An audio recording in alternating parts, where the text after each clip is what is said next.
Welcome back everyone to the World Cup. It is Australia and the West Indies in the second round here. For us anyway, our second game of the World Cup. Captaining the Aussies against this West Indies lineup. What will we do today? Obviously winning our first game against Afghanistan. The West Indies have lost their first encounter. They've won the toss here. What will they be doing? They will be batting first. So again, Australia will be chasing. Very interesting. And I don't think I should get the ball this early at 1 for 23. I feel like if the Seamers have taken a wicket early, probably want to keep them on. So we're just going to have a look here. See who could bowl next.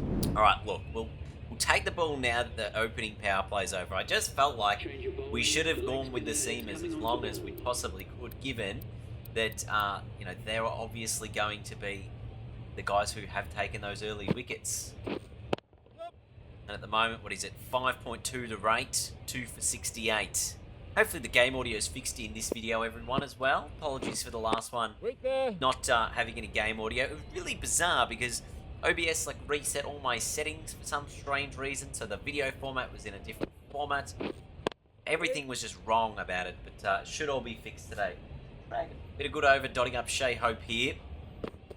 Oh, have kept that ball nice outside the off stump. There is no real coverage on the leg side if he was to step across. That's why we've got it out here. There are fielders out there. I reckon it's over their heads. Into the stands for 6, 7 from the over, 2 for 75. Probably the major issue that I'm having in this World Cup, being captain and not being able to select the side, is we don't have a lot of balance here. We've got 3 seamers. We've got about 3 or 4 spinners. So there's not a huge level of balance in the team. It does mean that we might end up bowling more spin overs than seam overs, depending on how it ends up rolling out. But I feel like the seamers still have a very vital role to play here. Oh, that's a nice edge. Unfortunately, it's a boundary. And again, the exact same result. Do I put a slip in now? I feel like yes. Sonegar's moved to second slip. Oh, that's a misfield, and they're going to get probably 2. No, just the 1. So 2 edges that go for boundaries. That sucks. So this partnership really done quite a good job here for the West Indies. That is an extraordinary angle he's got on that sweep. Oh, in the air, in the gap, probably 4. Moran gets it. So after getting the outside edge of Nicholas Perran's back-to-back balls, really have not had anything of danger at the moment. And my rate of economy, anyway, is above a run a ball at the moment. I'm none for 36 from my 5 overs. Oh, drops it short. And the way it came back in here, really had no idea, Hope. He felt like he was rushed, and it's hit the top of middle and off. It's a beautiful delivery, that. And a big wicket for the Australians. Shea Hope out for 77. It's 4 for 159. Both these guys are really accelerating the rate here. I've changed ends that I'm bowling from in an attempt to see if that will help switch things up here. Oh, direct hit. They almost got overthrows from that. I do wonder how smart it is for me to be bowling from this end compared to the other one. The other one I think had a little bit more protection in terms of the boundaries. Given these are both left-handers, maybe this is the correct side. So I'm assuming that's the long boundary down there. The short boundary is probably cow corner from this end. So don't know how smart that is of a choice. Oh, that's an edge. And out. The choice to give him the shot to hit towards cow corner, I think, was smart. But just giving it that little bit of extra bounce has meant the outside edge has been found. And a nice take behind the wickets there by Jimmy Pearson. Never know who the keeper is. It's always someone different every game. 5 for 188 DL. out for 18. Now I'm going to end up bowling pretty much 10 overs here. Which, oh, that's away. Won't be a boundary, probably just the 2. But I've bowled pretty well. 8 overs, 2 for 43. 2 out of the 5 wickets. Economy rate a little bit more expensive than a runner ball. That is plum. Absolutely, and he walks. Hold the nose. Great stuff. Get my 3rd wicket. You can see here the wrong un didn't pick it. Impact in line. Wickets smashing middle and leg. The West Indies here would still be looking for a 300-ish score. It's 6 for 196. Can't imagine they'd be happy to settle for anything less than that. But obviously, given 6 wickets down, there is the opportunity to take a few more. Yeah. And reduce that grand total if you can bowl them out to at 250. Yeah. Oh, in the air. And 6. Short boundaries. Well, it was 103 metres the hit anyway, so it's 6 pretty much everywhere. That's miss hit. I want 2. Keeper's end going to be close. 1 ball left. We'll go the wrong end because it has got me a couple of wickets so far. Oh, he squared him up. 6 for 210. I finished with figures of 3 for 58 for my 10 overs. That's pretty good. Target of 305. So which is what we thought it was probably going to be about, was... I've hit that. Have I got away with one? No, I've hit the ground. We were saying 300 is what we thought they were going to end up with. You can see 9 down. So Paran's 106. The big target got them over the line. Yeah. Or at least that got them that big score. I'm really going to have to target these short boundaries as well, because there are going to be times where I have those. The short boundary here is behind square on the leg side. Ooh, nice ball. So that's probably where I'd love to target. But you can see pretty strong offside fields. You expect most balls will be bowled in that area. Yep. It's a nice shot. That's to the longest boundary out there as well, which is currently deep cover. It's 4. You can see there is not a lot of protection on the onside. We imagine everything will continue to be bowled outside the off stump. That is high. That is over the fielder. That is 4, and that is a lot of luck. I'm almost not expecting this ball to ever be bowled here.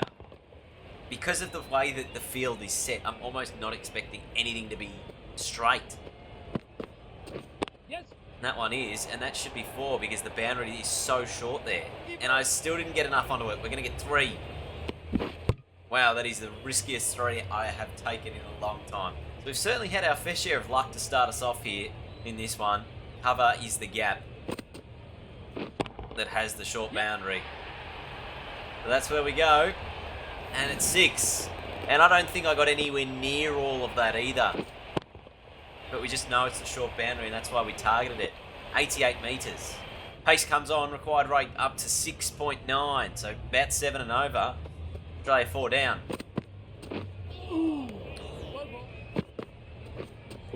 What am I doing at the moment? I'm not playing every ball as I should.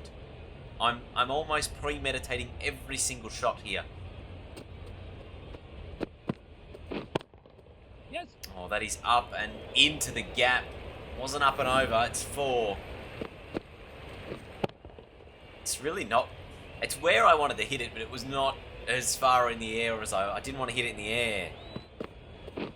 Yeah. Top edge. That'll be runs. We'll take those as well. That'll be 4 more. All of a sudden, 26 from 15 without too much going on. Yes. That's the shot I was looking for. 4 more. Right, there's an opportunity here for me and Sammy Harper to really jump the blocks here. Nice ball. That's a dot. 4 for 170. Have a look at the worm. Pretty similar situations for both these sides. And they were both probably 4 down if I'm looking at those dots correctly. So it is a very even state of the game. And look, it's probably the part of the game where we don't need to be taking as many risks. as maybe we would have in another game. But the way the field was here, it was almost certain I was going to hit this ball for 6. A genuine half volley. No fielders out there, and obviously the boundary being as small as it is. I think that's probably the smartest thing I have done so far in this game, is identify that this is the boundary I want to hit, knowing that it is the short boundary.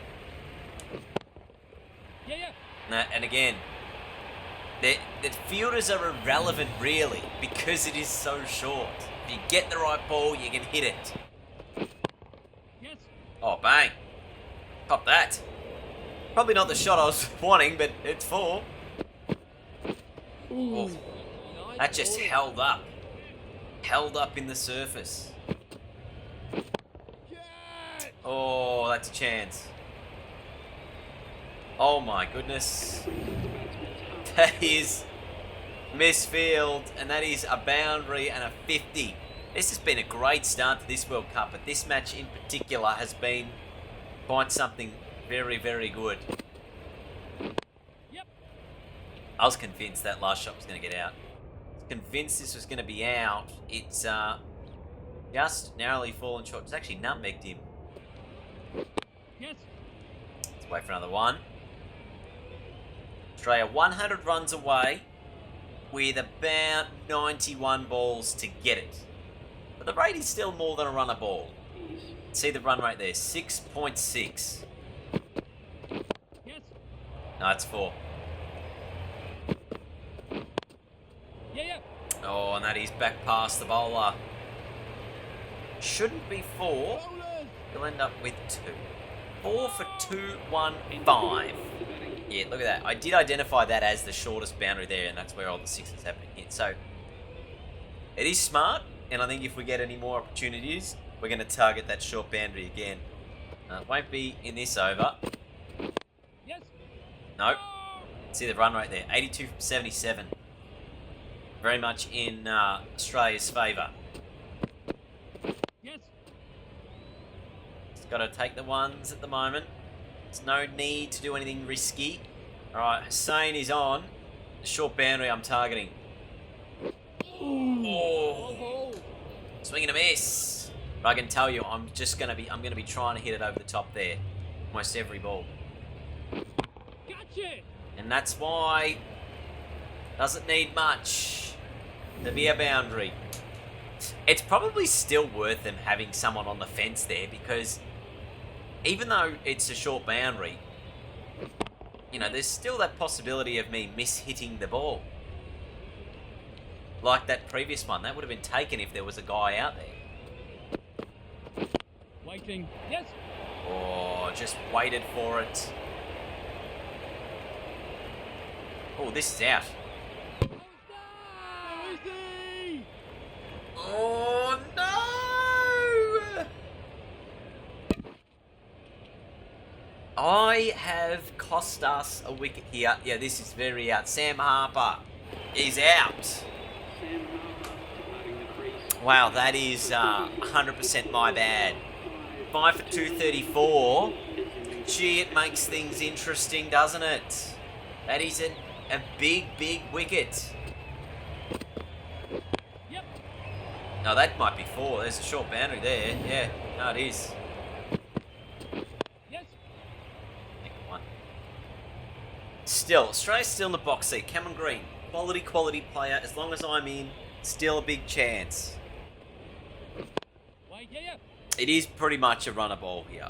There is no need to do anything too dramatic. He says as he takes another risky 2. Geez, I've not been able to sweep all day. Have not really been effective with the reverse sweep at all today. Yeah. That's the first time I think it's got through. That'll be 4. I almost feel like I have to do it super early in this game, because I had a few that I've nicked like down into the ground. Like that again. Just not effective. Hits it straight. Yes. Back over past the bowler's head. That'll be 4. And that's the beauty about having this short boundary here, is you can see that mid-off fielder is very wide. That could be out. It could also be 6. Woo. Relax. It's now very clearly underneath a run per ball. That's over the leg side. There's nobody there. I saw the field. Everyone was to the offside, and you bowled it straight. Oh, I've nicked it. How is that indeed? It's the end of me, and I've just maybe left a little bit for the tail to do. Out for 92. 6 for 266. But it seems like, despite Cameron Green also going, the tail have done the job. Or so it seems, as Ashton Agar hits what will hopefully be the match-winning 4. No, he doesn't. It's just worth 2. Australia 2 runs away from victory. Still 3 wickets in hand. This has been a great knock from Agar. 27 runs from just 14 balls. That's a wide, so Australia need 1 more to win. The scores are level. And this is a good start to our World Cup. 2 wins, no losses. There's another wide. Game done and dusted. Anticlimactic finish, but a good result for us. Once again, a 3-wicket win, challenging us, but we're getting there. Haven't been able to chase any massive scores, but we haven't needed to chase any massive scores. So both chases around about 300 we got done in the end. Again, player of the match performance as the captain, just $1,000, nothing to see here. But a 92 and 3 for 58. Very, very nice stuff. And the strike rate, obviously the key to Australia getting home. This is going to be a very challenging World Cup, I feel. A 3-wicket win. We've just done enough. And I'm looking at the bowlers here. Cameron Green, 9 overs, not great. Richardson, 1 for 50. Thatcher, none for 58. So the challenge will be with our selection almost. How much will the bowlers or the seam bowlers contribute? Given I can't actually pick the side and pick who I want to play in that. The World Cup looks like this. Pakistan via Australia, then India, South Africa, making out the top 4. Afghanistan, England, Sri Lanka, Bangladesh, New Zealand, West Indies yet to win a game, those last 2 sides. It's going to be a big World Cup. It's in England, obviously, and they are 1 win and a loss at the moment. Australia will play India in this next round matchup. And in terms of player of the series, look at me there. 2nd on the player of the series, and I'm 5th in terms of runs scored. Imam al-Haq, the number 1 player there, with an average of 266. Tom Latham there has 245 runs. His name as well. So great work all around from everyone. And I am certainly stamping myself as one of the best ODI players in the world already at the early stage of this tournament. So as we said, the next game we will be coming up against the Indian side in this World Cup in what will be a huge encounter. It's a very even World Cup. You can see there are lots of teams with the 1 win across their 2 matches there on just the 2 points. But thanks for watching, and we'll see you all later. Goodbye.